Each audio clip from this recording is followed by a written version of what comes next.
Dune 2 is dope.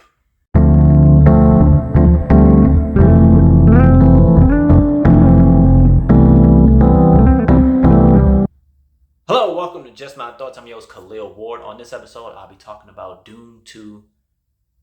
Just so you know, I'm not some big Dune fan. I didn't know anything about it when it first came out. I watched the first one at home during the pandemic. Really enjoyed it. Part 2, it's a lot of the same cast with new faces: Austin Butler, Florence Pugh, Christopher Walken. A lot of people ask, do I need to watch Part 1 before I watch Part 2? You don't have to. You can go into Part 2 and still enjoy it. But Part 1 does do a good job of, explaining things easily, I would say. So we still following Paul. He's with the Fremen, just like the end of Part 1. And he is supposed to be the one, but they can't all agree on that. So some Fremen are like, yeah, he's just some guy. He's an outsider. He's going to die. And others really believe him because he's just doing things that normal outsiders don't do.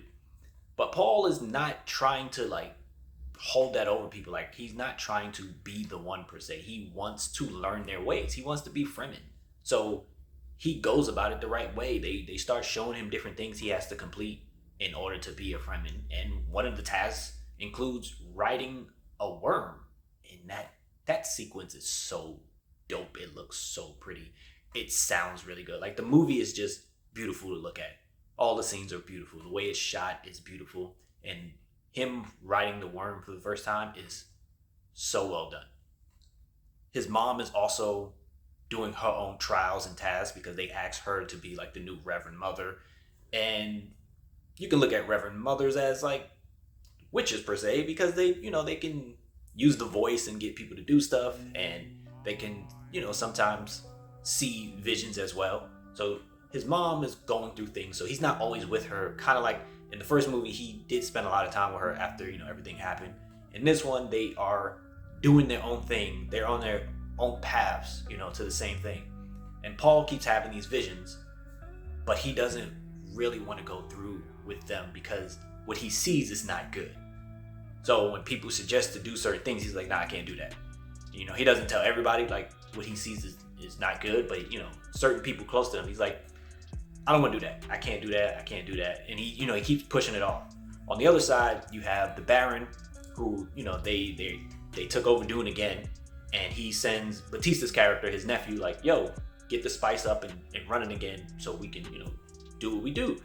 And the Fremen is just destroying everything that they're trying to do. So the Baron is pissed off. So he goes and he gets his other nephew, played by Austin Butler. I think his name is Faid. I don't know if I'm saying that right. And Austin Butler is really good in this movie. He's not Elvis anymore, He looks menacing. He kills a lot of people. He's smart. He's a smart guy, but he's a warrior at heart. And they are trying to they send him to Dune, yo, get this back. Kill all the Fremen, get the spice up and running again, and the planet is yours. So that's the conflict where Paul and the Fremen are trying to stop the spice, plus get rid of the Baron and the Emperor, and the Baron is trying to send his nephew to take things over and eventually kill Paul because he believes he's on equal footing with Paul. It's really dope. There's more action this time around than the first movie. I know the people said the first movie is boring and nothing's going on.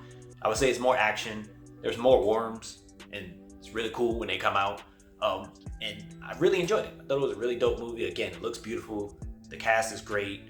And it's I don't know, it got me excited to see more in this universe, more from this cast, because it was just a lot of fun. But those are just my thoughts on Dune Part 2. If you saw the movie, let me know what you thought about it. Thanks for watching.